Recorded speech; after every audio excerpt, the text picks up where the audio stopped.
નમસ્કાર, આપ જોઈ રહ્યા છો જેકેએસ ન્યૂઝ ગુજરાતી. વાત તો અરવલ્લી પોલીસે કસાઈઓ સામે ગાળિયો કસ્યો હતો. મોડાસાના રાણા સૈયદ અને ચાંદ ટેકરી વિસ્તારમાં કાર્યવાહી કરાઈ હતી. છેલ્લા એક સપ્તાહમાં 4 વખત કોમ્બિંગ હાથ ધરાયું હતું. રાણા સૈયદ વિસ્તારમાં 3 અને ચાંદ ટેકરીમાં 1 રેડ કરાઈ હતી. મોડાસા ટાઉન રૂરલ પોલીસ તેમજ અન્ય પોલીસની 10 ટીમો દ્વારા કરાયું હતું કોમ્બિંગ. પોલીસે અત્યાર સુધીમાં 155 ગૌવંશ બચાવ્યા હતા. કુલ 5 આરોપીઓ અને અન્ય અજાણ્યા શખ્સો સામે પોલીસે નોંધ્યો હતો ગુનો. બચાવેલા ગૌવંશોને ઈડરની પાંજરાપોળ ખાતે મોકલી આપ્યા હતા. કતલ કરવાના ઈરાદે ગૌવંશને ગોંધી રખાયા હતા.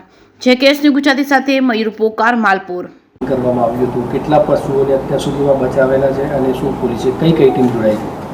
છેલ્લા એક અઠવાડિયામાં પોલીસ દ્વારા અલગ અલગ 4 રેડ કરવામાં આવી હતી માહિતીના આધારે, કે જેમાં જે ગૌવંશ છે એમને ગોંધી રાખવાની માહિતી હતી.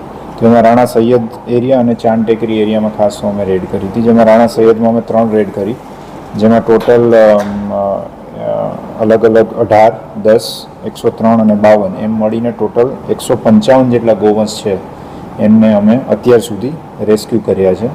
3 રેડ હતી એ રાણા સૈયદની હતી અને 1 ચાંદ ટેકરીની હતી.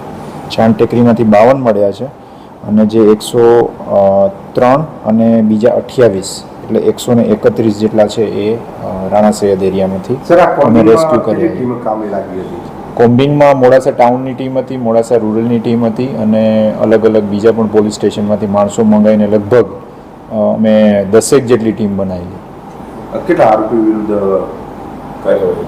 આરોપીઓ અત્યારે પેલો ગુનો જે રાણા સૈયદવાળો છે એમાં ટોટલ 4 આરોપીઓ છે અને બીજો જે ચાંદ ટેકરીવાળો છે એમાં 1 આરોપીનું નામ છે અને બીજા અજાણ્યા શખ્સો વિરુદ્ધ અમે ગુનો દાખલ કર્યો છે. ઓકે.